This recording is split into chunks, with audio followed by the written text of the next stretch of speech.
Have you ever struggled with finding your purpose or your passion in life? Many people do, and if you're one of those people, you're not alone, so that's good news. I have a few pieces of unconventional advice that I'm going to give in this video that I think have been very, very helpful for myself and many of my peers. So if that sounds like something you're into, go ahead and stick around to the end. If you're new here, welcome. I'm Austin. I'm a co-owner of CloudMusicSuite.com, and on this channel we talk all things money and personal development. So if that sounds up your alley, go ahead and subscribe. As a thank you for subscribing, here is a picture of my beautiful, beautiful kitty cat. She's getting so big. Look at her. She's so sweet. Hope you enjoyed that picture. Also, if you could comment literally anything down below, it helps out the YouTube algorithm so much, and it helps my teeny tiny little channel get some love. All right, that would mean the world to me. Thank you so much. So as it relates to finding your passion, I hear it all the time that I don't know what I'm passionate about, and I need to find my passion. I'm looking for the thing.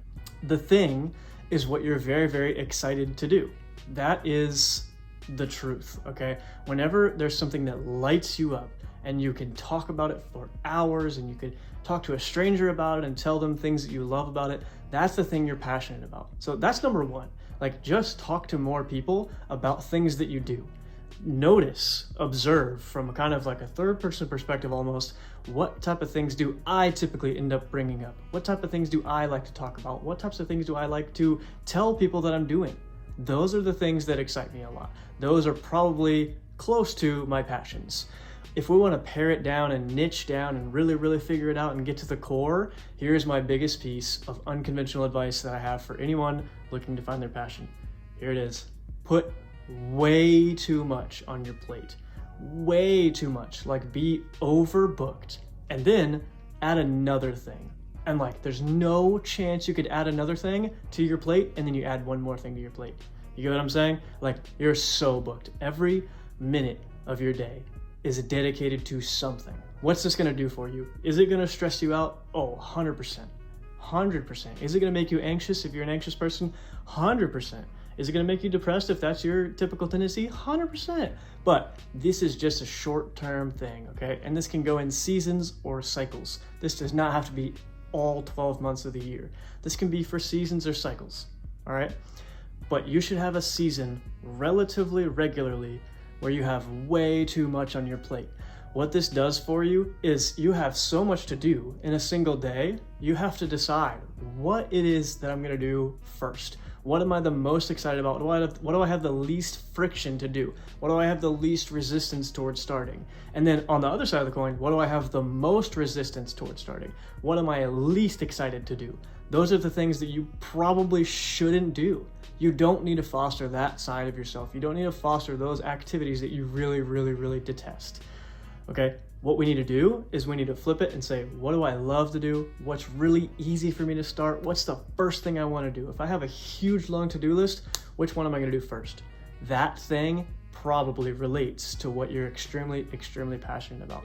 If one of those things is talking to someone else, maybe you're a coach or you teach something, if you're really, really excited to teach someone and schedule a time for you to talk to that person, that's probably your passion. If you want to call them and have conversations with them, whatever the case may be, that's probably your passion. If one of the things that you're doing is working on building a business, if building a business is the last thing that you always want to do, maybe that's not your thing. Maybe you're not in the right role with that business, okay? If building a business is the first thing you want to do, you're like, God, I have to do all these other things. All I want to do is build my business.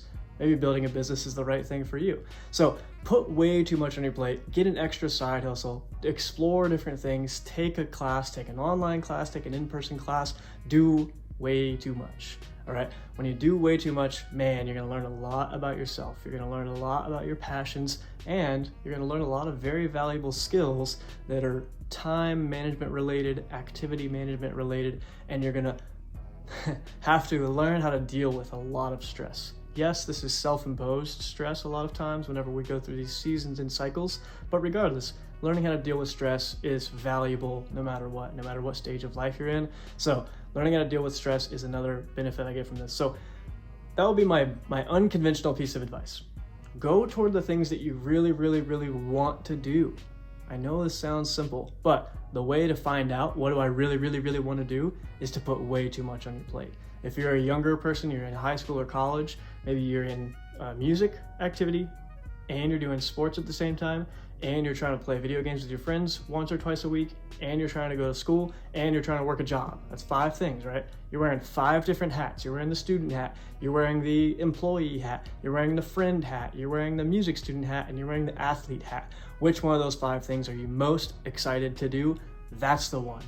That's the one that you should put most of your energy and passion into once you finish the I'm overloaded cycle and you switch into the I'm actually going to respect my time, respect my activity management, okay? That's kind of the seasons. Overload yourself. Choose to focus on that thing that you realized inside of your overloading season. Overload yourself again. Choose to devote a lot of your time to that thing that you really wanted to do in your overloading season, and just kind of cycle back and forth between these two forever.